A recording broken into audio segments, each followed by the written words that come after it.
Hello, Bacho. Let's read the given question. The question says we have 5 point charges, each having magnitude q, are placed at a corner of a hexagon as shown in figure.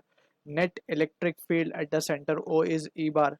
To get net electric field at O 6 E bar, charge placed on the remaining sixth corner should be option A C 6q, option B minus 6q, option C 5q, option D minus 5q. So first of all हम बात करते हैं electric field की. So we know about electric field as a key concept we can write के it is given by the expression E bar equals to F bar upon Q naught, where F bar is the force on unit charge, test charge basically, and Q naught is the magnitude of test charge. So this can be understood. Let's say we have a point charge Q, and if we wish to find at a distance R at point P, if we wish to find the magnitude of electric field intensity due to this capital charge Q, so we can consider a point charge test charge on this point P. So we can say the electric field को हम intensity को हम लिख पाएंगे F, that is force of electrostatic force between capital Q and Q naught, that can be written as Q naught upon R square. So upon Q naught will get cancelled, so ये result आएगा KQ upon R square. So this will be the case of magnitude of electric field intensity we will be getting.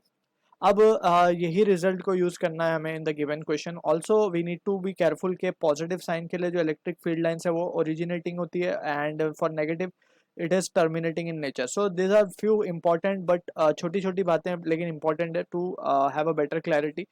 अब यही को चीज़ों को use करते हुए will try to analyze the given question. अब also we need to understand के let's say हमें बहुत से चार्जेस हैं, एंड एक चार्ज के ऊपर due to all the charges हमें इलेक्ट्रिक फील्ड इंटेंसिटी फाइंड करनी है. So E net will be given by the superposition principle, that is electric field intensity due to charge 1 plus electric field intensity due to charge 2 plus charge 3 and so on, right. So this will be the vector summation of the electric field intensity. ठीक है. सो इसी principle को we will be using over here. अब यहाँ पे हमसे बोला जा रहा है कि पॉइंट इस पॉइंट के ऊपर हम कौन सा चार्ज रखें सो दैट जो नेट इलेक्ट्रिक फील्ड है वो कितनी आ जाए, 6 ही आ जाए. अब पहले के केस में हमसे बोला जा रहा है फर्स्ट केस में कि net electric field at point O is E bar. वो हम देख भी सकते हैं किस तरीके से. अगर हम बात करें ये पॉइंट ओ की, सो इसके ऊपर एक इलेक्ट्रिक फील्ड इस डायरेक्शन में लगेगी. अगर हम उसको नंबरिंग कर दे 1 2 3 4 5 6, so due to one electric field will be this side, और due to two electric field will be this side. अब यहाँ पे हम देख सकते हैं कि since it is been given in hexagon, so hexagon में बेसिकली क्या बनता है, इक्विलैटरल ट्रायंगल, सो उसके साइड सेम होंगे. सो बेसिकली ये जो सारे डिस्टेंस है that will be the same, right. ये जो डिस्टेंस है ये सब क्या होंगे, सेम होंगे,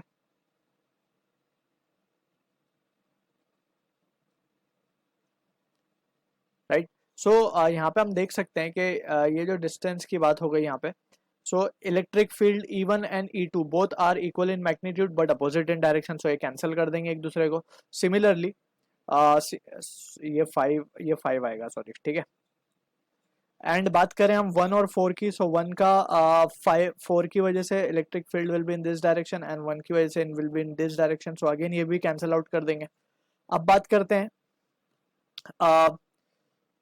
यहाँ पे क्योंकि nothing charge is not been given, so just we can say जो 3 की वजह से आएगा, this is point our 3 point. So यहाँ पे 3 की वजह से जो आएगा electric field that will be in this direction E3, और E3 की वैल्यू ही हमें क्या गिवन है, KQ बाय ए स्क्वायर. अगर हम मान ले कि ये डिस्टेंस जो है वो है A, right. So this will be the case over here, जो कि हमें E बार गिवन है, right, at O is E bar. अब हमसे बोला जा रहा है कि ये हमें कितनी करनी है, 6E करनी है. सो 6E करनी है यहाँ, तो वी कैन से कि इसका डायरेक्शन इस तरफ है. सो हमें क्या करना पड़ेगा, we have to consider a charge of value -5Q over here, ठीक है ना. क्यू वहाँ पे देखते हैं हम, अगर यहाँ पे लेट से हमने -5Q चार्ज रख दिया, सो वी कैन से कि एक इलेक्ट्रिक फील्ड यहाँ पे भी जनरेट हो जाएगी 6 की वजह से. सो नेट इलेक्ट्रिक फील्ड अब कितनी हो जाएगी, so we can say from this net electric field will be E3 plus of E6, right. अब E6 किसकी वजह से आएगा, क्योंकि यहाँ पे हमने चार्ज कितना रखा है, -5Q. We can check each option रख के हम चेक कर सकते हैं. सो यहाँ पे क्योंकि मुझे समझ में आ रहा है यहाँ से कि मुझे कितना चाहिए, 6E चाहिए ना। सो मुझे पता है कि 6E चाहिए, तो मैं क्या कर रहा हूँ, E3 के वजह से जो फील्ड है वो तो मुझे पता है कि KQ/A² है, प्लस इसकी वजह से कितना होगा, 5Q की वजह से 5KQ/A² ही होगा ये भी। अब इनको जब ऐड करूंगा तो क्या मिल जाएगा, 6KQ/A²।